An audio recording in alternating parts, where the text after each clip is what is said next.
Okay. ఎక్కువ ఫ్రెండ్లీగా తిరిగింది నబీల్తోటి. యాక్చువల్లీ ఈ థాట్ నాకు కూడా వచ్చింది.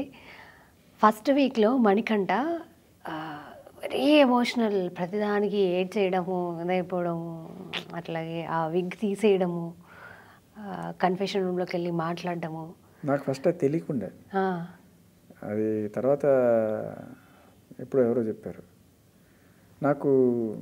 మణికంఠ బెడ్డే నేను షేర్ చేసుకునేవాడు, నేను వాడు ఒక బెడ్. నాకు ఒక్కడే పడుకోవాలి, కలిసి పడుకోలేము. ఫస్ట్ ఏంటంటే రూమ్ ఇచ్చినప్పుడు ఇద్దరు అనుకున్నప్పుడు నేను మణికంఠ బక్క బ్యాచ్ కాబట్టి ఇద్దరికి ఒకటి అన్నట్టుగా అనుకొని ఇటుపక్క డ్రాయర్లో నా వస్తువులు పెట్టుకున్నాను, అటుపక్క దాంట్లో వాడు పెట్టుకున్నాడు.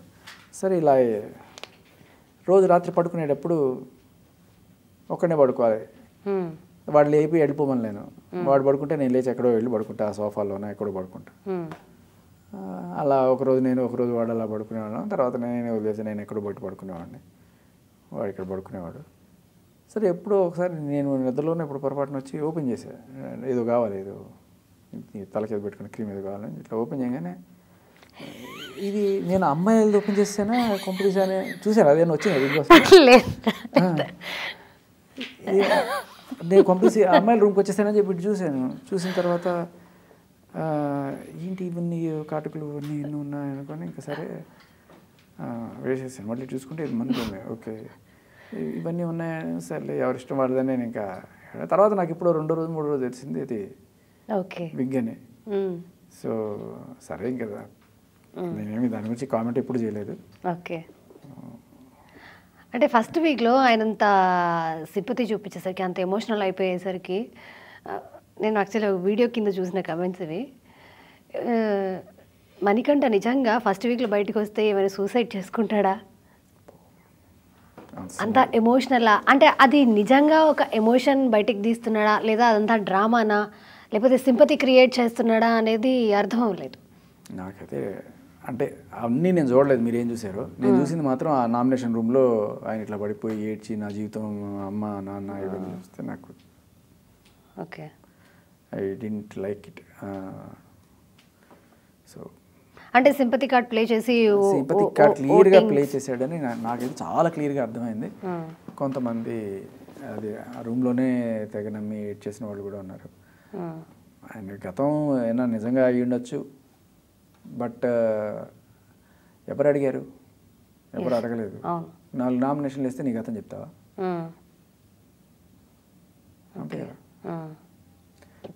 సో మేబీ దానివల్ల ఖచ్చితంగా ఫెచ్ అయింది అతనికి. ఎందుకంటే సెకండ్ వీక్ అతనికి కాస్త ఓటింగ్ శాతం పెరగడం అలాంటిది ఏదో జరిగినట్టునే నేను బయటకు వచ్చిన తర్వాత తెలిసింది. నేనేమనుకున్నానంటే ఇలాంటివన్నీ ఈ సింపతి డ్రామాలు అని. బట్ ఎక్కడ ఎవరిని పడగొట్టాలో మనోడికి బాగా తెలుసు అనుకుంటా. ఇప్పుడు బిగ్ బాస్లో ఇంకా 12 మెంబర్స్ కంటెస్టెంట్స్ ఉన్నారు. దాంట్లో మీరు బేబక్క ఇద్దరు పేరుగా వెళ్ళారు. ఫస్ట్ బేబక్ వచ్చేసింది, తర్వాత మీరు వచ్చేసారు. అంటే ఇట్లా పేరుగా బయటికి పంపించేస్తున్నారా ఏంటి? అలా ఏం లేదా? ఓకే. అంటే ఈ బిగ్ బాస్లో ఏమైనా పాలిటిక్స్ ఉంటాయా? మా బ్యాచ్ ఏదైతే ఉందో వాళ్ళు తొందరగా బయటికి రారు. ఎవరైతే బాగా ఆడతారు, ఎవరైతే జెన్యున్గా ఉంటారు, ఎవరికైతే ఎక్కువ ఓట్లు పడిపోతున్నాయో వాళ్ళు బయటికి వచ్చేస్తారు. అలా ఎవరైతే ఎక్కువ ఓట్లు పడతాయో అనేది కూడా పక్కన పెడితే, ఓట్లు పడకుండా ఎలా చేయాలి అంటే వాడి ఫుటేజ్ చూపించకూడదు అనేది అన్నా నడుస్తుందా? అట్లా చాలా జరుగుతున్నాయి కదా. యాక్చువల్లీ లైవ్ చూసే వాళ్ళకి తప్ప యష్మి గురించి జరిగే లైవ్ చూసినా కూడా లైవ్ ఇప్పుడు అక్కడ 200 కెమెరాలు ఉంటాయి. అవును అవును అవును. దాంట్లో నా కెమెరా చూపించుకున్నా ఉండొచ్చు కదా. అవును, అది కూడా కరెక్ట్. నాకు అదే అనిపించింది. ఎక్కడ పోయినాయి మన జోకులు, ఎక్కడ పోయినాయి మన అల్లరి, ఎక్కడ పోయింది, ఇవన్నీ ఎందుకు కనబడలేదు సెకండ్ వీక్? ఈ మాట అనిపించుకోవడానికేనా?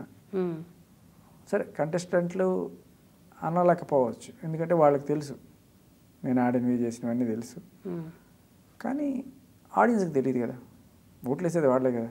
మనం ఎక్కువ కనపడకపోతే వాళ్ళు ఏమనుకుంటారు? ఇట్లాగే అనుకుంటారు, మీరు అన్నట్టు డల్గా ఉన్నాడు అనుకుంటారు. సో దానికి తోడు టాస్క్లో కూడా వాళ్ళ పేర్లు ఎక్కడ 4-5 సార్లు ఒకళ్ళ పేర్లు రిపీట్ అవుతున్నాయి తప్ప ఒక్కసారి కూడా ఆడని వాళ్ళ పేర్లు రిపీట్ అవ్వాలి. ఓకే. అదేదో అనిపించింది మరి, ఒక డౌట్ అయితే నాకు అనిపించింది మ్మ్. కాస్త.